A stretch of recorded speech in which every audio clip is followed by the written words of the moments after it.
Le cancer de la vessie est un cancer assez fréquent qui touche principalement les hommes. Il représente la deuxième tumeur de l'appareil urinaire la plus fréquente en France, avec 12 000 nouveaux cas par an.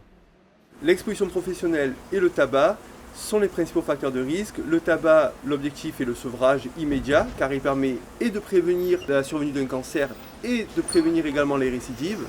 Concernant les expositions professionnelles, un suivi en collaboration avec la médecine du travail est requis lorsque la profession est à risque. Un des premiers symptômes du cancer de la vessie est la présence de sang dans les urines. Il faut alors consulter un médecin.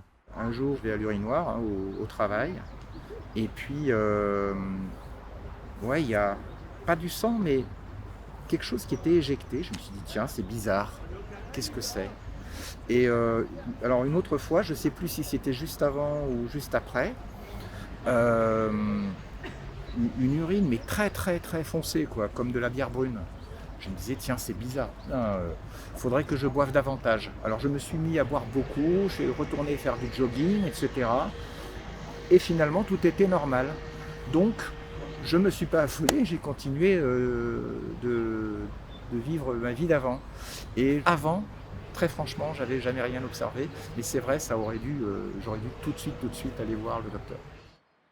La présence d'un saignement dans les urines doit alerter et est possiblement évocateur d'une tumeur de vessie, notamment chez ceux qui ont un antécédent de tabagisme.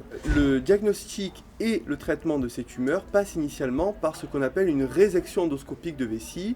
Alors ça consiste en une intervention chirurgicale que l'on réalise sous anesthésie générale ou sous rachianesthésie, et on va procéder à l'ablation totale de la tumeur par voie endoscopique, c'est-à-dire qu'on passe par les voies naturelles. La résection, c'est-à-dire le retrait de la tumeur, peut se faire en plusieurs petits copeaux ou bien en un seul bloc, en fonction de la taille et de la position de la tumeur dans la vessie.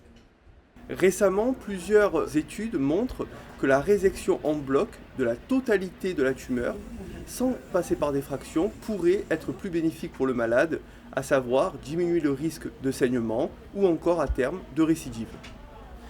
À la PHM, ce que l'on propose pour les tumeurs de vessie, en plus de la résection standard, c'est essentiellement le diagnostic photodynamique. Notre examen et notre intervention va être guidés par de la fluorescence qui permet d'augmenter nos capacités de détection et donc de traitement de la tumeur.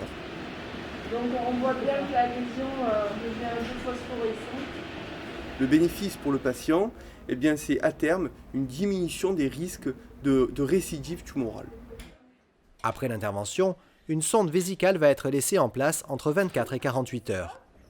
Une irrigation vésicale est systématiquement mise en place car elle permet de diminuer les saignements post-opératoires, les risques de sondes qui se bouchent et encore de récidive à long terme.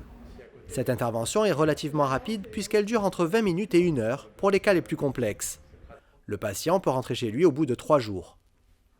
Vous entrez à l'hôpital, vous faites une intervention sous anesthésie qui va consister à enlever le polype dans la vessie.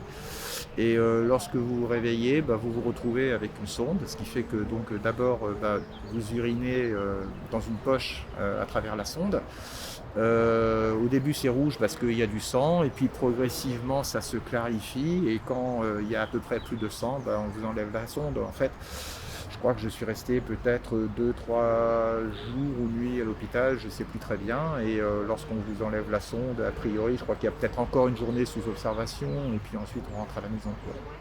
Après un premier épisode de polype, une surveillance régulière par endoscopie est mise en place pour prévenir toute récidive et les traiter précocement, le cas échéant.